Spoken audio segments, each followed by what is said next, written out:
Inicio grabación. ¿Qué vamos a ver hoy? Hemos visto que para que un lenguaje de programación lo podamos considerar orientado a objetos, tenía que soportar, obviamente, objetos y además encapsulamiento, herencia y polimorfismo. ¿Ok? Que el encapsulamiento era básicamente definir elementos privados. Profe, no está compartiendo la pantalla, ¿no? Bueno. Gracias, gracias. Ahora sí, gracias por avisarme. Básicamente el encapsulamiento es ocultar parte de un objeto haciéndolo privado y agregar funciones públicas a través de las cuales nos vamos a poder comunicar con esos objetos. ¿Bien? Básicamente ese era el concepto del encapsulamiento. Simplificando un poco, ponemos las variables privadas y para cada variable dos funciones. Y en el build lo puede hacer automáticamente. ¿Bien?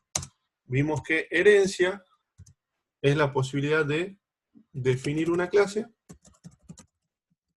a partir de otra que ya existe. ¿Ok? Por ejemplo, si tenemos la clase persona, podemos hacer una subclase alumno y de la subclase alumno una subclase pasante. ¿Bien?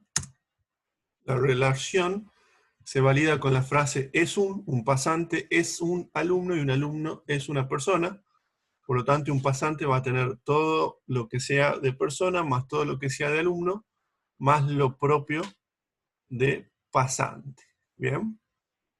Si yo de alumno parto para crear la clase padre-persona, estoy generalizando, y si de alumno parto para crear la clase pasante, estoy especializando. ¿Bien? Si creo clases padres, generalizo, si creo clases hijas, especializo. ¿Bien? Y la clase de hoy vamos a hablar sobre polimorfismo.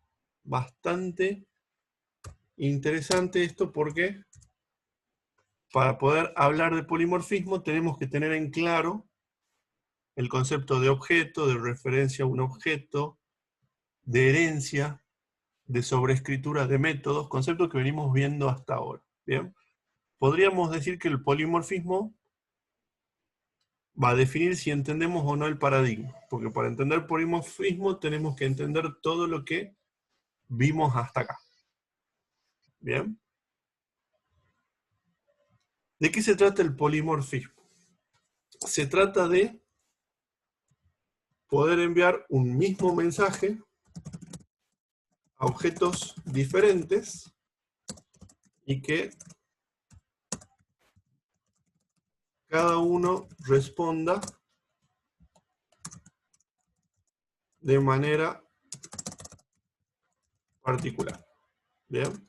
Lo cual nos va a permitir utilizar objetos de manera intercambiable. ¿Bien?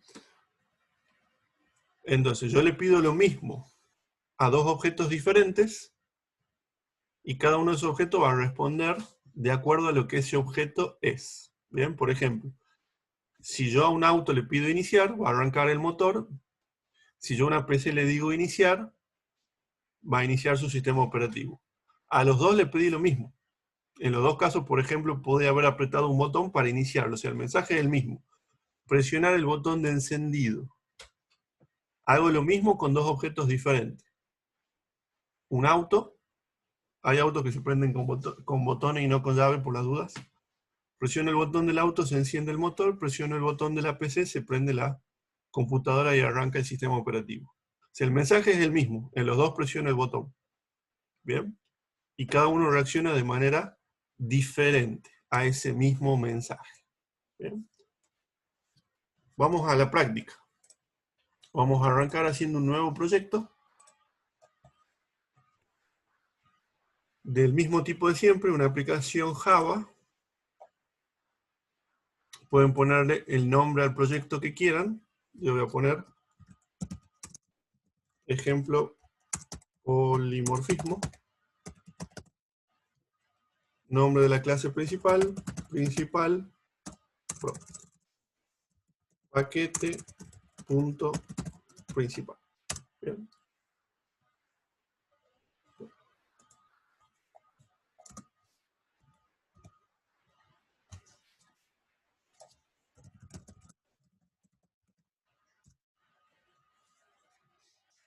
Bien. Para este tipo de polimorfismo, que está relacionado con la herencia, polimorfismo de herencia, ¿por qué hago la diferencia? Porque algunas veces hablamos sobre el polimorfismo de parámetros, que es simplemente una sobrecarga. ¿Bien? El polimorfismo de parámetros no es una característica esencial del paradigma orientado a objetos. Es simplemente una característica de algunos lenguajes de programación. Ahora, el polimorfismo de herencia es ese polimorfismo de la programación orientada a objetos al cual me estoy refiriendo cuando hablo de los pilares de la programación orientada a objetos. O sea, si digo polimorfismo solo en programación orientada a objetos, normalmente se entiende que el polimorfismo al cual me estoy refiriendo es el polimorfismo relacionado con la herencia. ¿Bien? Vamos a partir de una Java class llamada F mayúscula figura, dentro del paquete llamado package. Bien. La clase figura va a ser mi clase padre. Bien. ¿Y qué atributos van a tener las figuras geométricas? Por ejemplo, el color. Todas las figuras geométricas tienen un color.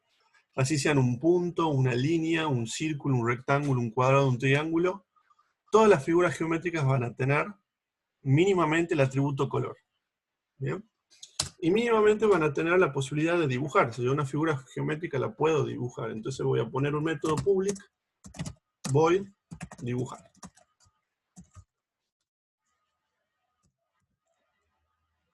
Que no va a hacer nada, por ahora, porque a este nivel todavía no es dibujable mi figura geométrica. Va a ser dibujable cuando sea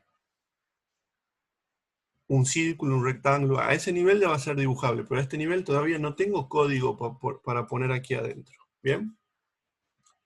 Encapsulemos, para no perder la costumbre. Botón derecho, insertar código, getters y setters, que reciba color, encapsulando. ¿Bien? Pongámosles constructores. Pongamos un constructor que reciba color, y pongamos un constructor que no reciba nada. Bien, el constructor por defecto. Bien, y ya tenemos nuestra clase padre. Para arrancar, tenemos una clase padre. Bien, hagamos una clase hija. Para repasar acá, hasta acá ya hemos repasado primer pilar, encapsulamiento. Repasemos el segundo pilar. Nueva Java class. Nombre de la clase, cuadrado. Entonces dentro del paquete tengo la clase cuadrado. Un cuadrado es una figura geométrica. Por lo tanto voy a poner extends figura. ¿Qué gané con ese extends? Solamente por poner ese extend mi clase cuadrado ya tiene color. Hereda el color de la clase padre. ¿Bien? Y en la clase hija va a tener sus propios atributos. Un cuadrado, ¿qué atributo tiene? Por ejemplo, lado. ¿Bien? Vamos al programa principal. Vamos a crear un cuadrado. En la clase cuadrado vamos a encapsular, como siempre. Esto ya lo van a hacer siempre, encapsular. Puse agregar constructor. Botón derecho, insertar código, getters y setters. Que reciba lado, encapsular. Bien. Esto ya lo van a hacer siempre, automáticamente. Crean una clase, ponen atributos, encapsular. Ponen atributos, encapsular, ponen atributos, encapsular. Botón derecho, insertar código, constructor, que no reciba nada, que sería el constructor vacío. Vamos a insertar un constructor que reciba solamente el lado. Y vamos a insertar un constructor que reciba lado y reciba el color. ¿Bien? Entonces ahora la clase cuadrado tiene 3 constructores. Puedo crear un cuadrado sin parámetros, un cuadrado con lado y un cuadrado con lado y color. En este caso, el color lo va a inicializar el constructor de la clase padre. Super es clase padre, dis es el objeto actual. O sea, lado del objeto actual, constructor de la clase padre. ¿Bien? Entonces, si creo un objeto cuadrado usando este constructor, va a tener tanto lado como color. ¿Bien? Repaso absoluto. Encapsulamiento, constructores, herencia.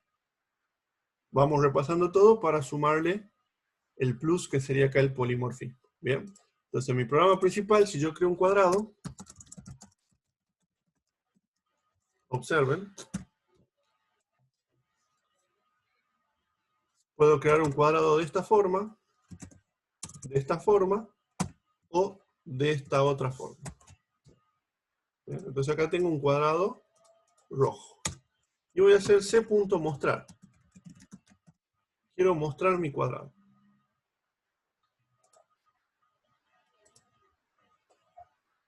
Perdón, dibujar. Quiero dibujar mi cuadrado.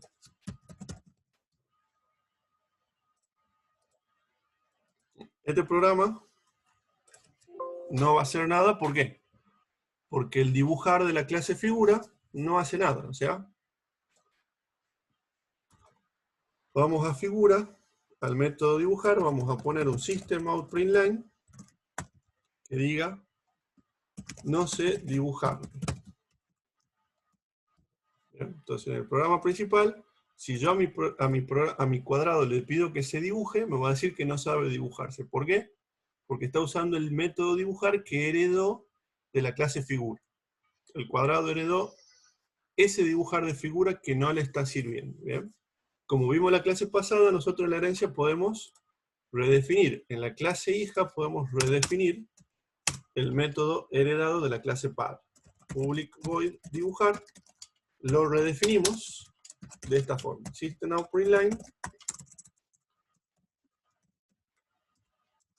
Soy un cuadrado de lado más L. ¿Bien? Probemos. Acá. Ahora en vez de decirme no sé dibujar, me dice soy un cuadrado de lado L. ¿Bien? O si somos un poquito más, si queremos profundizar un poquito más y repasar algo de lo que vieron el año pasado, podríamos dibujar nuestro cuadrado. ¿Bien? ¿Cómo podríamos dibujarlo? Podríamos hacer un for. For int i igual a 1, i menor o igual que lado, i más.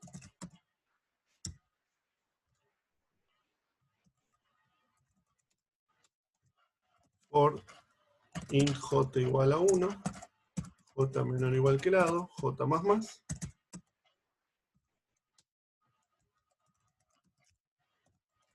Acá vamos a poner system.out.println, un asterisco, print, un asterisco, y a la salida del for hacemos un println. ¿Bien? Entonces este sería el dibujar de cuadrado. Veamos qué tal queda.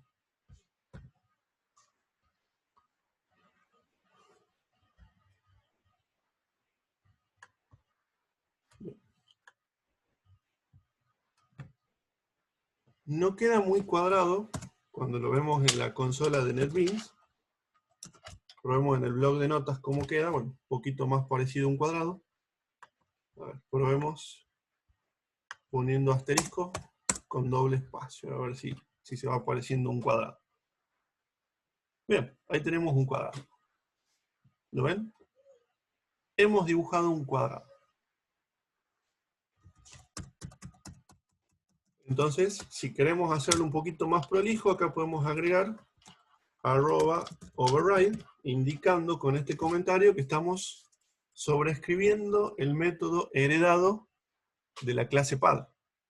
Porque el de la clase padre nos sirve para algo, este dibujar no nos sirve para nada.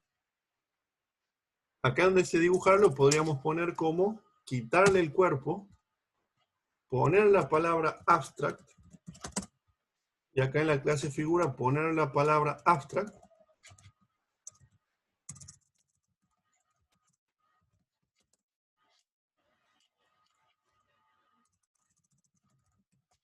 y repasamos el concepto de abstract, ¿bien?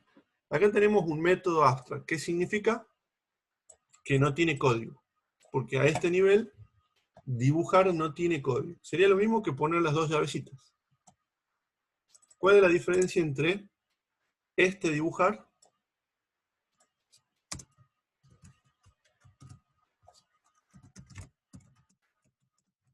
y este otro dibujar?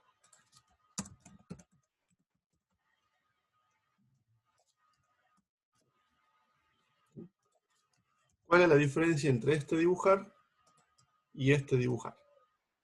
La diferencia es que este dibujar, que tiene dos llaves, nos queda la duda si es que está faltando poner algo aquí adentro. Si el creador de esa función tiene pensado completarla en algún momento o no. ¿Bien? En cambio, esta versión de dibujar que no tiene llaves y que tiene la palabra abstract es una afirmación. Ya está completo ese código. No vamos a agregar código en dibujar. ¿Bien? Simplemente lo definimos a este nivel para establecer que todas las figuras geométricas se van a poder dibujar. Pero a nivel de clase padre, dibujar no tiene sentido porque todavía no somos una figura concreta. Somos algo abstracto, algo incompleto. ¿Dónde se completa? En la clase hija. ¿Bien? La clase hija va a estar obligada a ponerle código a dibujar para que la clase hija pueda no ser abstracta. ¿Bien? Este código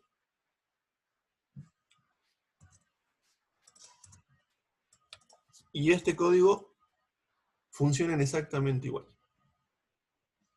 Repito, este código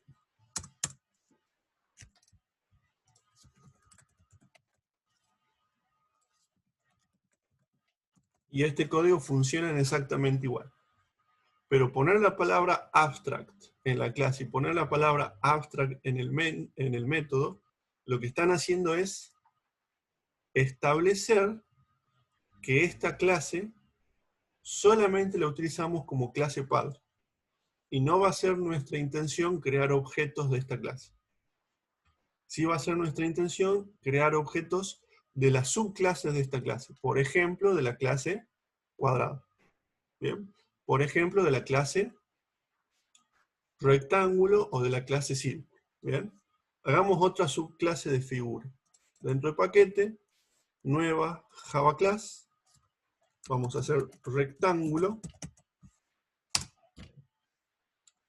Y dentro del rectángulo vamos a poner int base, int altura. Vamos a hacerlo de siempre. Constructor que reciba prompt. Me faltó indicar que el rectángulo extends figura. O sea, un rectángulo es una figura. Bien. Entonces acá, fíjense que ya nos aparece un foquito diciéndonos qué cosa. Rectángulo le está faltando un método dibujar.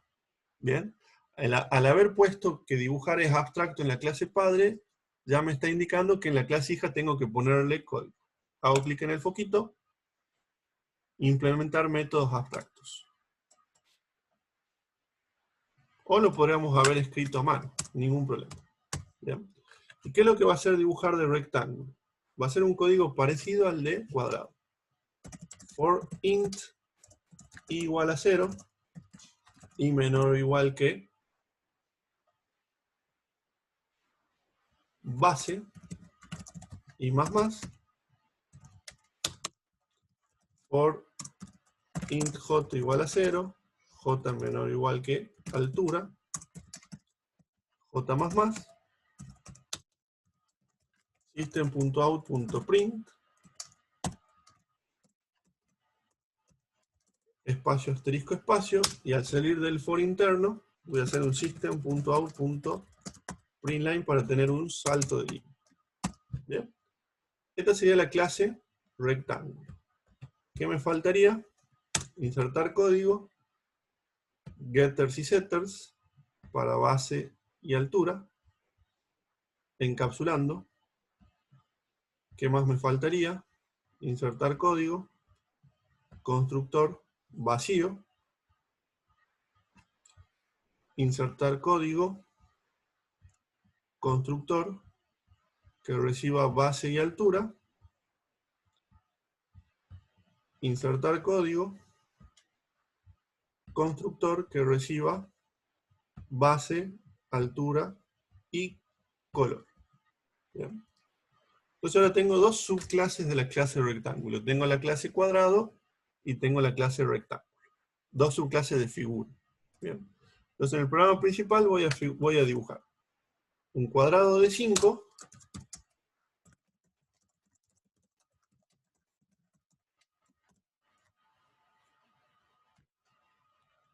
y voy a dibujar un rectángulo de base 6, altura 3. Lo dibujemos, a ver cómo queda. Ejecutamos el programa.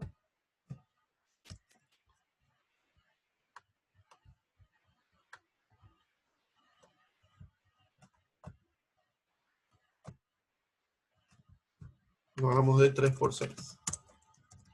Para que sea más. Y un salto de línea en el medio. Para que se separen las dos figuras geométricas. Bien. Entonces ahí tenemos un cuadrado y un rectángulo. Los dos heredan de la clase figura. Bien. Entonces acá podemos agregar, podemos ver, por ejemplo, diagrama de clases figura, como para refrescar el concepto este de diagramas de clase. Observen figura. Figura tiene perímetro y área, por ejemplo, y círculo y cuadrado heredan de figura, y sobrescriben perímetro y área. Bien. Hagamos un triángulo rectángulo. Botón derecho, nuevo, Java Class, triángulo rectángulo. Un triángulo rectángulo es parecido a un rectángulo. Tiene base y tiene altura. Bien. Vamos a ponerle el constructor que reciba base y altura. Hereda de figura. Por lo tanto, al heredar de figura, tiene que tener, ¿qué cosa? Public void dibujar. Bien. Y el dibujar de triángulo rectángulo va a ser muy parecido al dibujar de rectángulo. Lo voy a copiar. Y va a variar solamente dentro, en un if. Bien. Acá vamos a poner un if. If j es menor o igual que i. Si se cumple esa condición, recién muestro el asterisco. Bien. Entonces veamos cómo se dibuja en mi programa un triángulo rectángulo.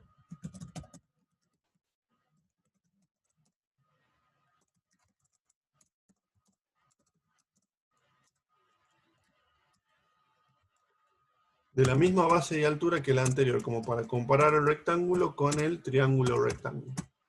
tere.dibujar. Bien. Y ejecutamos este programa.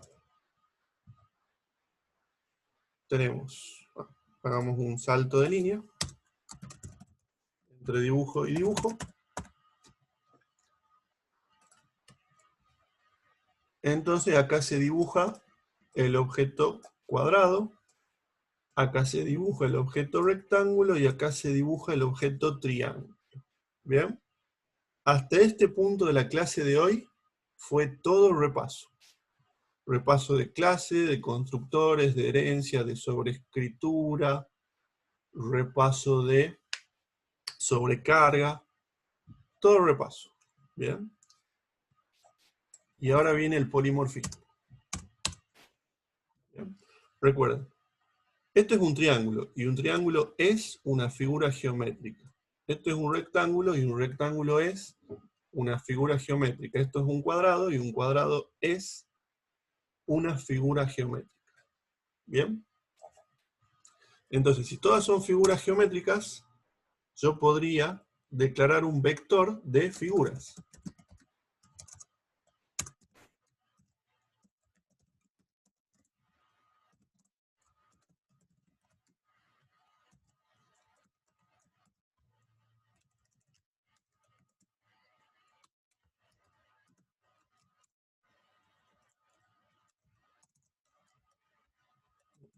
Ahí he declarado un vector de figuras geométricas con 3 figuras geométricas. Bien.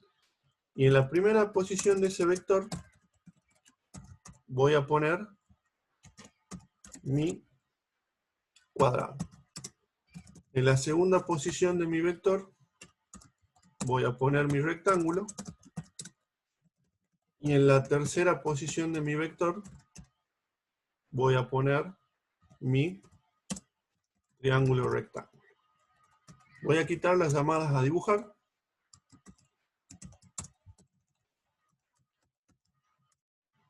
Entonces, creo 3 figuras geométricas, creo un vector de figuras geométricas donde en la primera posición del vector pongo un cuadrado, en la segunda posición del vector pongo un rectángulo, en la tercera posición del vector pongo un triángulo rectángulo, y acá viene la magia. Voy a recorrer ese vector de figuras. For int igual a 0 y menor que figuras.length y más.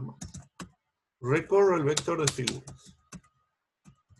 Voy a hacer figura f igual a figuras sub i. O sea, obtengo la figura geométrica y esa figura la dibujo. ¿Bien? Esto es polimorfismo. ¿Por qué? Porque si yo veo esta línea de código, ¿qué es lo que estoy pidiéndole a la figura geométrica? Que se dibuje. ¿Bien? Recuerden que dibujar no está implementado a nivel de la clase figura. A nivel de la clase figura, dibujar ¿qué es? Es abstracto. ¿Bien? Cuando yo recorro este vector de figuras geométricas y pida que cada figura geométrica se dibuje, lo que estoy haciendo es, en esencia, pedirle lo mismo a los 3 objetos. A los 3 objetos le mando el mismo mensaje. Dibujar, dibujar, dibujar. Los trato a los 3 como figuras geométricas, porque realmente los 3 son figuras geométricas, de distintos tipos, pero los 3 comparten la característica de que son figuras geométricas. Por eso es que a los 3 los puedo poner en el mismo vector, porque el vector es de figuras geométricas, y como un círculo es una figura geométrica, el círculo puede estar dentro de ese vector. Bien. Cuando yo recorro el vector y al primer elemento le pida que se dibuje, durante la ejecución del programa, la máquina virtual se va a fijar ese objeto que está en esa posición, ¿qué es realmente? Bien. Y durante la ejecución se va a dar cuenta que ese objeto es un cuadrado y se va a dibujar con el dibujar de cuadrado. ¿Bien? En la siguiente iteración, lo que va a encontrar no es un cuadrado, sino que es un rectángulo, y se va a dibujar como un rectángulo. Y en la siguiente iteración, va a encontrar un círculo y se va a dibujar como un círculo. ¿Bien? En otras palabras, este for va a hacer que a todas las figuras geométricas se le pida lo mismo. Pero cada figura geométrica va a responder a ese pedido de forma diferente, de acuerdo a lo que ese objeto es en realidad. Porque el objeto no es una figura geométrica, sino que es un círculo, un cuadrado o un rectángulo. ¿Bien? Eso es polimorfismo. La posibilidad de pedirle lo mismo a objetos diferentes que pertenecen a la misma jerarquía de clase, pero que son objetos diferentes, y cada objeto diferente va a responder de acuerdo a lo que él es, a ese pedido que le estoy haciendo. Polimorfismo significa muchas formas. ¿Bien? Y hace referencia a que yo le pido algo a los objetos y cada uno va a responder de una forma diferente, por lo tanto, esa respuesta a ese pedido tiene muchas formas. ¿Bien? Y el polimorfismo es lo que me va a permitir a mí utilizar objetos intercambiables. ¿Bien? Si yo tengo un objeto chofer que está asociado a un objeto vehículo, y el objeto chofer conduce el objeto vehículo, y tengo como subclases de vehículo auto o colectivo, como el chofer sabe conducir un vehículo, va a ser indistinto si ese vehículo es un auto o un colectivo. El chofer va a poder conducir a los dos. Ahí es donde el polimorfismo me permite trabajar con objetos de manera intercambiable. El chofer, ¿qué sabe? Manejar un volante y una palanca de cambio. ¿Bien? Que la clase padre vehículo dice que los vehículos tienen volantes y caja de cambio. La subclase auto o la subclase colectivo, cualquiera de las dos, si yo lo asocio a un chofer, el chofer lo va a poder manejar, por más de que sean objetos diferentes, porque reaccionan a los mismos mensajes. Poner en primera, acelerar, frenar, como responden a los mismos mensajes, el chofer va a poder usar de manera intercambiable el auto o el colectivo, porque él va a estar sabiendo manejar un vehículo. Y cualquier subclase de vehículo, él le va a mandar los mismos mensajes. ¿Bien? Ejecutemos este proyecto para probar que funciona. ¿Bien? En el medio del for podríamos poner el system out printline para ir separando las figuras geométricas y vean esa respuesta.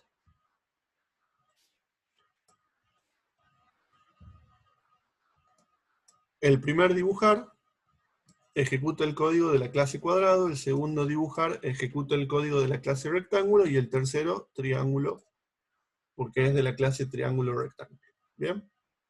Hacemos un break, en 5 minutos continuamos.